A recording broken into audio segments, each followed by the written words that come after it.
Se Deus ordenou até que a morte os separe, então não está em pecado quem pede anulação, já que é uma lei humana? Veja, a primeira coisa que tem que ficar bem claro é o seguinte: a igreja não anula casamento, não existe isso. Se um casamento foi válido, nem o Papa pode anular. O que o tribunal da igreja fala? Ela fala que o casamento não aconteceu, não foi válido. E aí tem uma série de razões.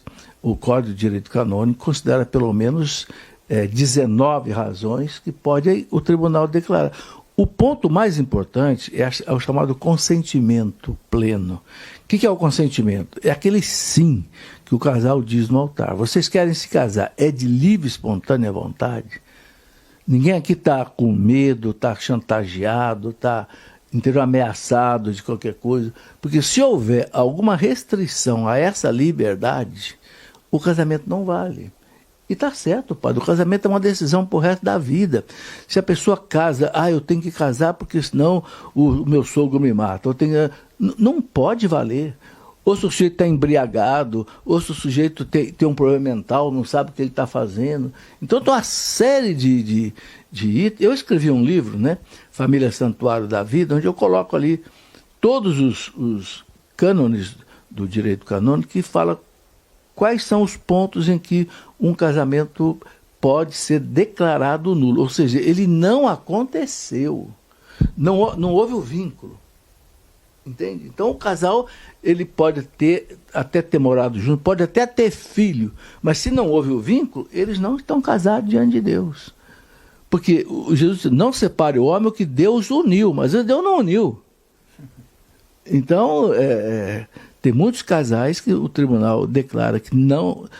Então, não tem nenhum pecado da pessoa solicitar do tribunal a chamada petição, né, para que o tribunal analise o caso Até dele. porque é bom que você entenda isso. Ela pede a nulidade, mas não é sempre que a igreja dá. Não é sempre. Entendeu? Então você coloca assim, é pecado a pessoa pedir nulidade? Não, é uma investigação que vai acontecer. E tem que ter testemunha, tem que ter um processo gigantesco. Aí tem 3 juízes que julgam, né, exatamente para não dar empate. 3 juízes analisam tudo e julgam se aceita ou não, né? Então, é a coisa séria. Então, a pessoa pergunta, é pecado pedir a nulidade? Não, é uma investigação que está acontecendo. Então, você pode ter certeza, tem muita gente que recebe negativa. Não podemos anular o seu casamento. Porque o que Deus uniu, o homem não separa. Não, certo. Mas é porque eu fui... existe muita pessoa que pode procurar a nulidade. Houve adultério no meu casamento. Não é caso de nulidade. Então, aí a igreja vai chegar para você, mas... dá para perdoar, não é caso de nulidade você receber, você teve um adultério dentro do casamento. Mas eu casei e só descobri depois que eu já estava sendo traída. Bom, aí é diferente. Aí é diferente. Você casou enganado. Será que você casaria se você soubesse que você está sendo traída? Não. Se eu soubesse, eu não teria casado. Sim. Então pronto, você foi enganada. Então isso é nulidade. Você dá para entender? Então não é pecado não pedir a nulidade, até porque a igreja não vai dar para todo mundo isso, e o professor deixou muito claro. Não é que anula casamento, né? Não. Declara que não houve o casamento. Não houve casamento. Uma coisa importante dizer é o seguinte: o que é motivo para que o tribunal declare que um casamento não foi válido? É alguma coisa que aconteceu antes do casamento. Porque se o casamento foi válido, o que acontecer depois não torna mais o casamento nulo. Se houve adultério depois, se um matou o outro, isso aconteceu depois do casamento. Se foi válido, acabou. O que acontece depois é outra história. Agora, o que o senhor falou, se antes do casamento houve alguma coisa que passa por depois, aí sim há indícios de nulidade. Eu gosto de dar o exemplo do meu pai e da minha mãe. Meu pai e minha mãe... casaram na igreja, meu pai e minha mãe, e houve a nulidade matrimonial. E qual é a causa? É justamente o que a gente está falando.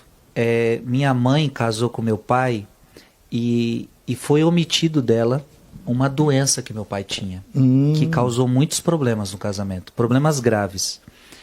E escondeu da minha mãe. Mentira. Então minha mãe casou sem saber do real problema do meu pai.